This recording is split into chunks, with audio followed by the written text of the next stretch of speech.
एक करुणामयी माँ की कहानी है। उसके एक बेटा था जिसका नाम था राहुल। अब बड़ा हो गया था पढ़ लिख कर। अब उसकी एक अच्छी सी नौकरी एक शहर में भी लग गई थी। कुछ दिनों के बाद उसके माँ बाप के उसकी शादी एक सुंदर और सुशील लड़की से करा दिया जो कि वह भी नौकरी करती थी। अब राहुल और पत्नी दोनों जॉब करते हुए एक साथ ही शहर में बस गए थे। कुछ दिनों के पश्चात राहुल के पिताजी भी अब इस दुनिया को छोड़कर चले गए, जिसके बाद उसकी माँ एकदम सी अकेले सी हो गई थी। जिसके बाद कुछ दिनों के बाद राहुल अपनी माँ को अपने साथ रहने के लिए शहर ले आया।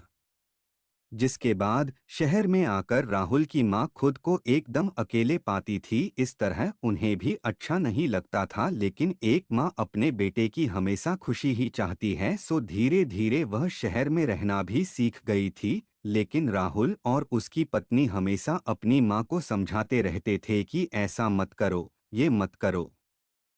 मतलब कि वे अपने आगे माँ को गांव की एक तरह से गंवार ही समझते थे। लेकिन माँ की दिल तो हमेशा से अपने बच्चों के लिए बड़ा ही होता है, सो वे सभी बातें चुपचाप सुनकर हाँ में हाँ मिलाकर रह जाती थी और बेटा की खुशी में अपनी खुशी मिलाती रही।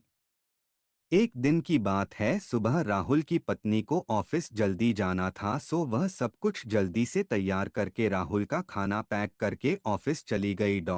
फिर इसके बाद राहुल भी जल्दी जल्दी तैयार होकर ऑफिस निकल गया था। फिर कुछ समय बाद राहुल की माँ ने देखा कि उसका बेटा तो खाने का लंच बॉक्स तो घर पर ही भूल गया है। तो माँ ने बिना देर करते हुए फटाफट ऑफिस पहुंच गई और पास में एक कुर्सी पर बैठ गई, क्योंकि कंपनी में बाहर के व्यक्तियों को अंदर जाने के लिए मना था। माँ की ममता देखिए।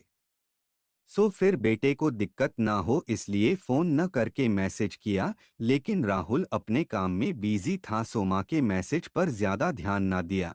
लेकिन उसकी माँ बाहर कब से उसका इंतजार कर रही थी। इस तरह कई घंटे बीत गया और इस बीच कई मैसेज भी किया, लेकिन राहुल का कोई उत्तर नहीं आ रहा था। इस तरह राहुल की माँ को चिंता होने लगी थी।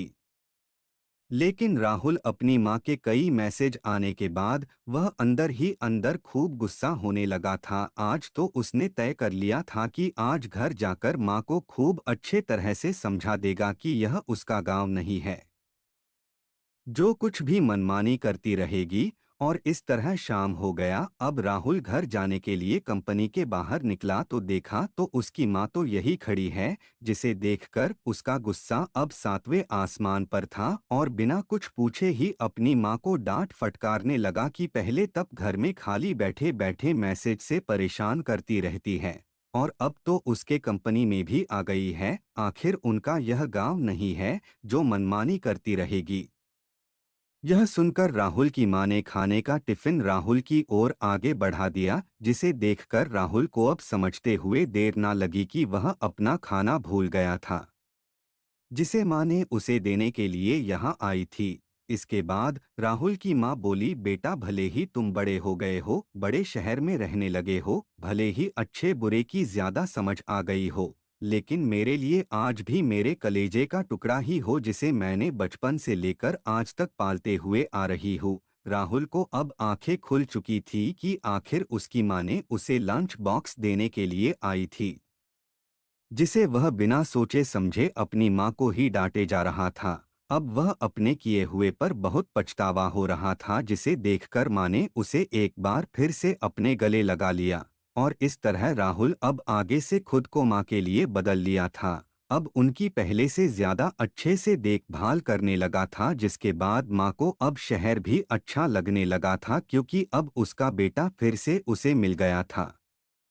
कहानी से शिक्षा। इस कहानी से यही शिक्षा मिलती है कि एक तरफ जहां हम पढ़ लिखकर खुद को ज्यादा ही समझदार समझने लगते थे, जिससे जाने अनजाने में माता पिता के बातों को गलत साबित करने में लग जाते हैं, लेकिन हम सभी यह भूल जाते हैं, जिस माँ बाप ने अपने बच्चों को खुशियों के लिए अपनी खुशियों तक का त्याग कर दिए हो, वो भला माँ बाप अपने बच्चों का कैसे बुरा कर सकते हैं। हर माँ बाप की यही इच्छा होती है कि उनके संतान उनकी बुढ़ापे की लाठी बने, लेकिन विकास की अंधी दौड़ में हम सभी अपनी मूलों को भूलते जा रहे हैं, जो कि बहुत ही सोचनीय है। अगर हमारे माँ बाप हमें पाल सकते हैं तो हम उन्हें बुढ़ापे में उन्हें क्यों नहीं ही पाल सकते हैं? यही तो हर माँ बाप की इच्छा होती है। तो आप सभी अपने माँ बाप के उम्मीदों पर जरूर खरे उतरे, जैसे वह तुम्हारे बचपन में सहारा थे वैसे तुम भी बनो। माँ बाप धरती के ईश्वर है।